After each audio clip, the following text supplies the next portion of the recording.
Let me talk my shit, fam. Let me talk my shit. I shipped out orders. What else? Hey, I don't have the best light today, but I just wanted to show you how easy it is to make this durag. So I started with a durag I have that I really love. There it is. You can see it, right? But the only thing is I want it a little longer length because I want to be able to make a bun in the back when I put it on. And I kind of did the straps about the same length as this one, but my durag is basically this size. I just say if you're going to be making this for yourself, find one that fits you and that you like and go from there. This beautiful yarn in my stash. See, it's like a variegated brown with like, it almost look a little silver beige top. That's the color of the yarn, and this is what I'm making with. It was in my stash and I loved it. Now I already made one side of the durag just to practice, and I just wanted to see I'll get it. So there we go. And I think I ended up making this let me see, 21 inches, and I used worsted weight. This yarn is worsted weight. I used a 6.5 millimeter hook, hook, and it's a K, a US K. I think I have it upside down, but see.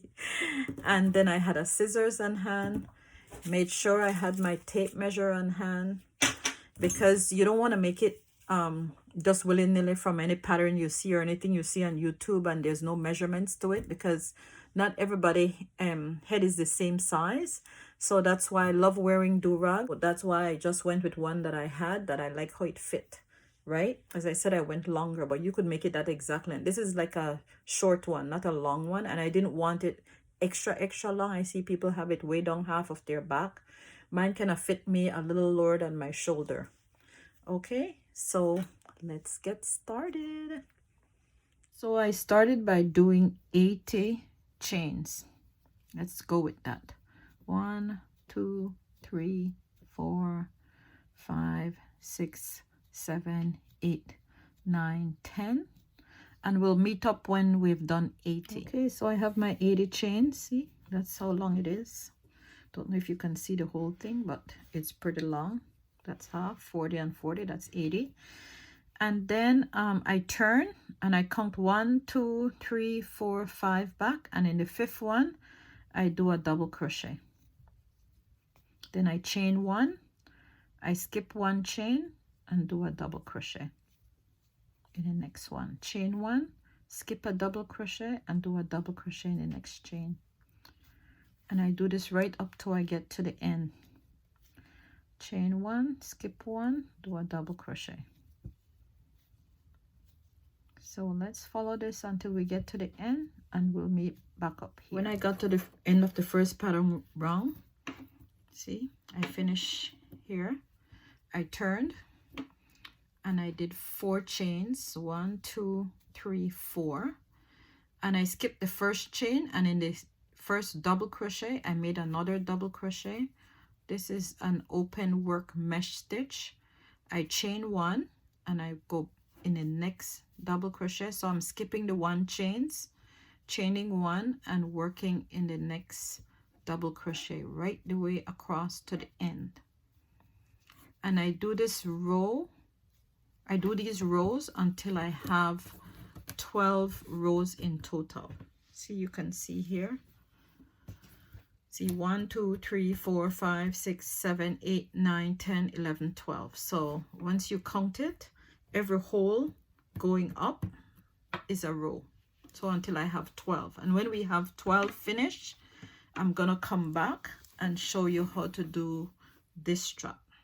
Okay, the first strap, if you want to call it, or if you want to call it tie, I'm gonna show you how to do the first tie.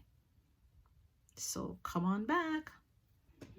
So we're about to work the tie, right? On the next side, this is the one I did already. This is the half I did already. They are exactly the same. So to work the tie, we're gonna continue in the same pattern. We're gonna make 16 holes though, just 16 holes. and then I'll show you how to continue. We've worked the 16 holes. See, you could see it here: 1 2 3 4 5 6 7 8 9 10 11 12 13 14 15 16. And then from here you work 80 chains. That will open up the strap, the tie, and then you can work it back one more. You'll work back one more set in the pattern, and that's it.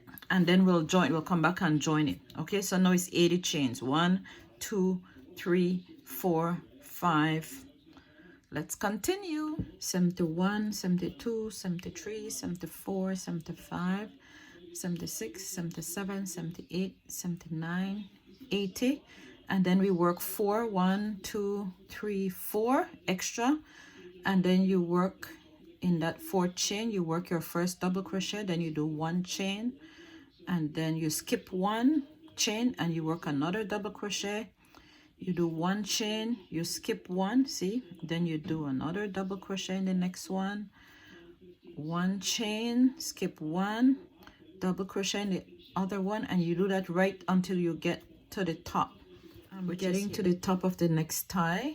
1 chain, this is 1 double crochet, 1 chain, and then you skip 1 chain here and you do a double crochet in the top of the 3rd chain from the side, and then you do 1 2 3 4 and you turn, and the same thing, you skip a chain and do a double crochet in the next chain, 1 chain, skip a chain, do a double crochet in the next double crochet. I mean, not chain, I keep saying chain, but it's double crochet. And see, this is the first part of the strap, and you'll go right down to the end, and when you get to the end, you're done. You'll end off, and then we'll have our 2 sides to put together after that. Let's finish this up. So 1 chain, double crochet in the next double crochet, 1 chain, skip 1 chain, double crochet in the next chain, and then get your little scissors and snip. All right. Okay, so we're gonna start working, putting the durag together, so it looks exactly like this durag here we have, right? See, this is how it looks. So we have to look at that. So we have to stitch around, right, around the whole side, so it finishes off just like this durag, right? See, it's stitched together. Don't know if you can see that, but it's stitched together. So we're gonna do the same thing. So I'm getting my yarn needle. Honestly, if you don't have a yarn needle, you literally can use your same crochet hook and finish it off with close it up with single crochets. But I like the look of using a yarn needle instead of using single crochets, but it's your preference. If you're used to using your crochet hook and single crochet, that's fine too. Okay, but see, I got my yarn needle and I string it up. Got enough of it. Ooh, let me go way down here so it's not too long. And then we hold this together. We match stitch for stitch, and I'm starting in the corner where it turns. So I skip a chain and I start in the 2nd chain from the first double crochet. I'm starting there, and I hope you can see this well, but I do my own thing when I stitch. I go over the tail, so that's the tail there. So we're gonna go over the tail, so we don't have much to finish off when we're done. I crochet like that too. I crochet over tails, and then I don't have lots to weave in when I'm done. I know a lot of people don't like weaving in, but I don't really care. It's part of the process, so I will do it. I will do all the weaving, all the ends, finish up. See, you could see it's matched together. Keep matching them. Go all the way up to the to here. When you're finished here, you have 1 2 3 4 5 6 7 8 9 10 11 12 13 14. I have 15. You might need 16 or 17 or even 14 if you have a small head. But as I said, measure your head or measure one of your durag that you have already that fits you well, and you can go with that size. Don't just go with any size, because it won't fit you if you're just following something that the yarn is different, the needle is different, like the hook is different. So don't go with just anything. Do it to suit your size head. You can measure your head as well from the top of your forehead to the back of your head, like just the top of the back, and that will give you the size that you need to do your do-rag.